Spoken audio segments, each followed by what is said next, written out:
2024 में लोकसभा चुनाव के नतीजे काफी चौंकाने वाले आए। 2 बार से पूर्ण बहुमत के साथ सत्ता में आने वाली भारतीय जनता पार्टी इस बार बहुमत से दूर हो गई। वहीं कांग्रेस की सीटों की संख्या में दोगुनी बढ़ोतरी भी देखने को मिली।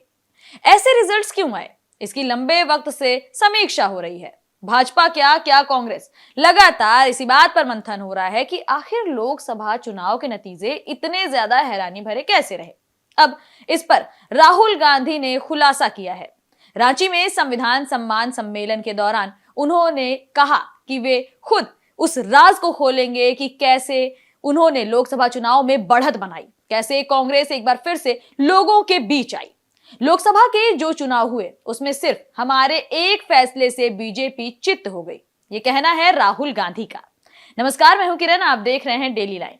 राहुल गांधी ने यहां पर कहा कि पूरे चुनाव में उन्होंने कुछ नहीं किया, बस लोगों को बाबा साहेब का संविधान दिखाना शुरू किया। उन्होंने सिर्फ इतना कहा कि इसे किसी को नहीं छूने दूंगा।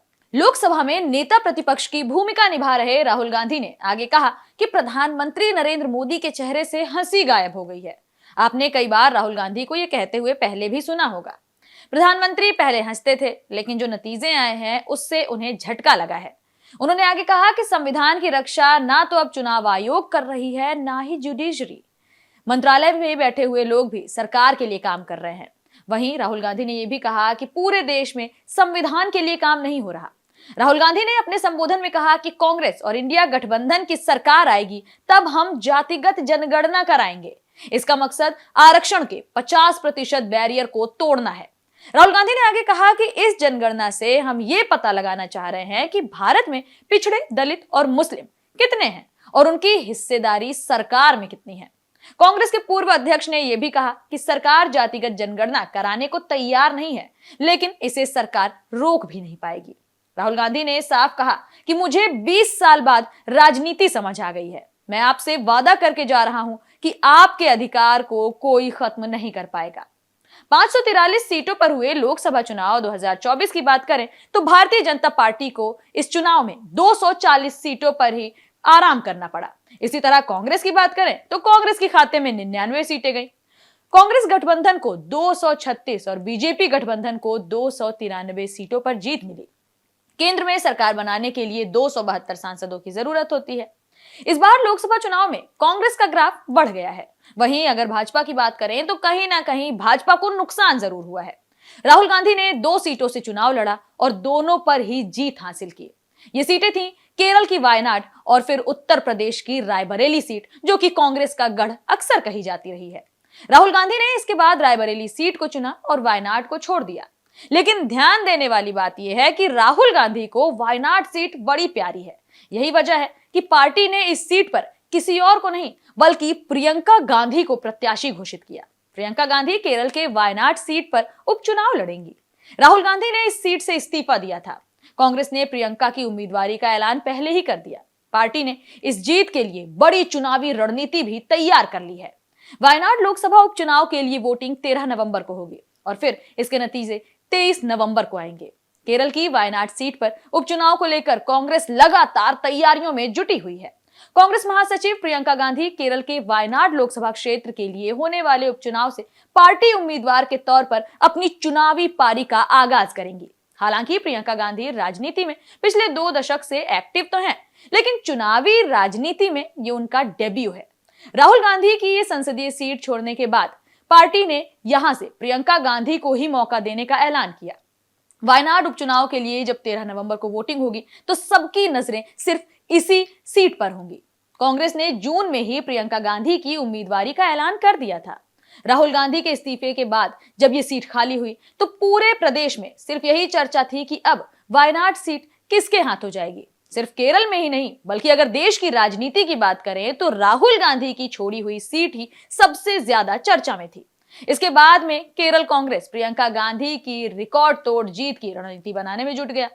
राहुल के बाद प्रियंका ने केरल में आने के बाद से राज्य कांग्रेस के कार्यकर्ताओं में जबरदस्त उत्साह भी देखने को मिल रहा है। प्रियंका गांधी पहले उत्तर प्रदेश की कांग्रेस प्रभारी थी। इस लोकसभा चुनाव में उन्होंने रायबरेली और अमेठी में कांग्रेस की जीत में खास भूमिका भी निभाई है। वे रैलियों में जाती थी, लोगों से बातचीत करती थी, उनके बीच बैठकर कांग्रेस की सारी योजनाएं बताती थी। लोगों को उनका फायदा गिनाती थीं। आगामी वायनाड लोकसभा उपचुनाव कैंपेन से पहले मुक्कोम कोझिकोड में यूडीएफ नेताओं की एक तैयारी बैठक का उद्घाटन किया गया। वायनाड एक खास जगह है जिसका कांग्रेस से काफी ज्यादा गहरा संबंध भी बताया जाता है। कांग्रेस के वरिष्ठ नेता ए.के. एंटनी का कहना है कि प्रियंका गांधी वायनाड लोकसभा सीट पर होने वाले उपचुनाव में अब तक की सबसे बड़े अंतर से जीत हासिल करेंगी। केरल के पूर्व मुख्यमंत्री एंटनी ने कहा कि वायनाड में प्रियंका की लहर अभी से ही है और पूरी पार्टी ताकत लगा देगी। वहीं एंटनी ने यह भी कहा कि प्रियंका गांधी सभी की उम्मीदों से कहीं ज्यादा ऊपर होंगी और अब तक के सबसे बड़े अंतर से जीत हासिल करेंगी। बाकी उम्मीदवार बहुत बुरी तरह हारेंगे। इसी तरह वरिष्ठ कांग्रेस नेता और कासरगोड के सांसद राजमोहन उन्नीथन ने कहा कि हम ये तय करेंगे कि प्रियंका गांधी 5 लाख के अंतर से ये चुनाव जीतें। अगर ऐसा होता है तो ये वायनाड के इतिहास में सबसे बड़ा जीत का अंतर होगा। यहां तक कि राहुल गांधी की 2019 की जीत भी 4,60,000 वोटों के आसपास थी। रिपोर्ट्स की माने तो केरल में प्रियंका गांधी के नाम से तमाम होर्डिंग्स लग चुकी हैं। पार्टी के नेता लोगों तक जाकर प्रियंका गांधी की उम्मीदवारी के जरिए अपनी गति फिर से हासिल करने की तैयारी कर रहे हैं। वायनाड से निर्वाचित होने पर प्रियंका पहली बार किसी सदन की सदस्य बनेंगी। इसके साथ ही यह भी पहली बार होगा कि गांधी परिवार के 3 सदस्य जो अक्सर चर्चा में रहते हैं, सोनिया गांधी, राहुल गांधी और प्रियंका गांधी, एक साथ संसद में होंगे। प्रियंका के सामने इस चुनाव में एलडीएफ ने सीपीआई के वरिष्ठ नेता सत्यन मोकेरी को उम्मीदवार बनाया है। वे कृषि क्षेत्र से जुड़े मुद्दों के लिए आवाज उठाने के लिए जाने जाते हैं। उन्होंने 2014 में वायनाड से लोकसभा चुनाव लड़ा था, लेकिन कामयाबी नहीं मिली। साल 2019 के लोकसभा चुनाव में भी राहुल गांधी ने वायनाड सीट से जीत का परचम लहरा दिया। वहीं अमेठी में उन्हें बीजेपी उम्मीदवार स्मृति ईरानी से 2019 में करारी शिकस्त झेलनी पड़ी थी। केरल भाजपा महिला मोर्चा की महासचिव नव्या हरिदास एक पार्षद हैं और अब लोकसभा चुनाव में वायनाड सीट को लेकर के जो उपचुनाव होना है उस पर भाजपा ने नव्या पर भरोसा जताया है। उन्होंने 2021 में विधानसभा चुनाव लड़ा, लेकिन कांग्रेस के अहमद देवरकोविल से हार गईं। अब उन्हें वायनाड सीट से उपचुनाव का टिकट दे दिया गया है। वायनाड सीट से नामांकन के बाद नव्या ने कहा, वायनाड के लोगों को विकास की जरूरत है। कांग्रेस परिवार वास्तव में वायनाड के लोगों की जरूरतों को पूरा नहीं कर रहा। उन्होंने कहा, मेरे पास प्रशासनिक अनुभव है। मैं केरल में 2 बार पार्षद चुनी गई हूं, इसलिए पिछले 8 सालों से मैं राजनीति में हूं, लोगों की सेवा कर रही हूं, उनकी समस्याओं को जान रही हूं और हमेशा उनके साथ हूं। बहरहाल आने वाले इस उपचुनाव में क्या होगा, नतीजे कांग्रेस के पक्ष में होंगे या नहीं, इसके लिए 23 नवंबर का इंतजार करना पड़ेगा। कैसी लगी हमारी ये जानकारी हमें कमेंट सेक्शन में जरूर बताएं। साथ ही वीडियो को लाइक करें, शेयर करें और चैनल को सब्सक्राइब करना बिल्कुल ना भूलें।